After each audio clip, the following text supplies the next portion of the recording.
Kalau kita ngomongin soal sampah nih, data dari Sistem Informasi Pengelolaan Sampah Nasional dari Kementerian Lingkungan Hidup dan Kehutanan menunjukkan bahwa Indonesia menghasilkan 34,85 juta ton timbunan sampah pada tahun lalu 2022.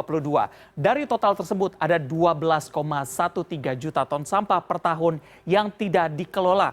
Kita akan lihat sama-sama di sini bagaimana Indonesia saat ini darurat sampah. Ada beberapa hal yang akan kita bahas. Yang pertama dari komposisi sampah sendiri. Ada beberapa hal komposisi sampah berdasarkan dari jenisnya. Yang pertama paling banyak di sini adalah sisa makanan 40,7%.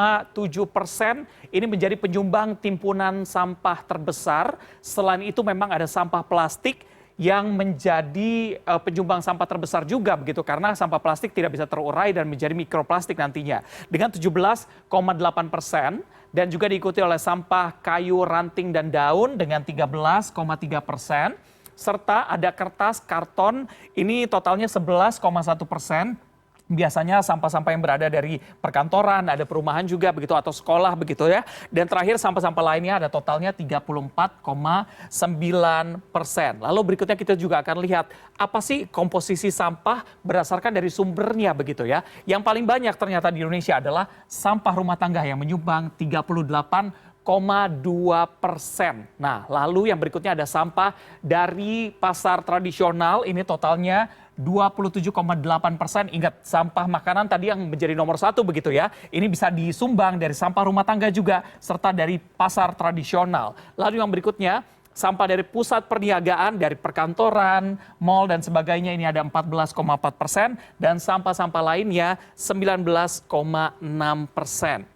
Lalu yang berikutnya adalah, provinsi penghasil timbunan sampah di Indonesia yang paling banyak. Kira-kira di mana? Kita akan lihat satu persatu. Yang terbanyak ternyata berasal dari Jawa Tengah dengan total 5,76 juta ton per bulan. Pada tahun lalu begitu yang kita sudah kumpulkan selama setahun begitu ya. Provinsi Jawa Timur menempati peringkat kedua dengan timbunan sampah nasional yaitu 4,69 juta ton. Lalu berikutnya ada juga Jawa Barat dengan 4,05 juta ton dan DKI Jakarta dengan total 3,11 juta ton. Jadi paling banyak ternyata di Pulau Jawa. Nah, harapannya adalah masyarakat bisa melakukan pemilahan sampahnya tadi, memisahkan sampah yang organik, sampah yang anorganik, lalu bisa membuat kompos sehingga memang sampah yang dibuang ke tempat pembuangan akhir tidak sebanyak ini.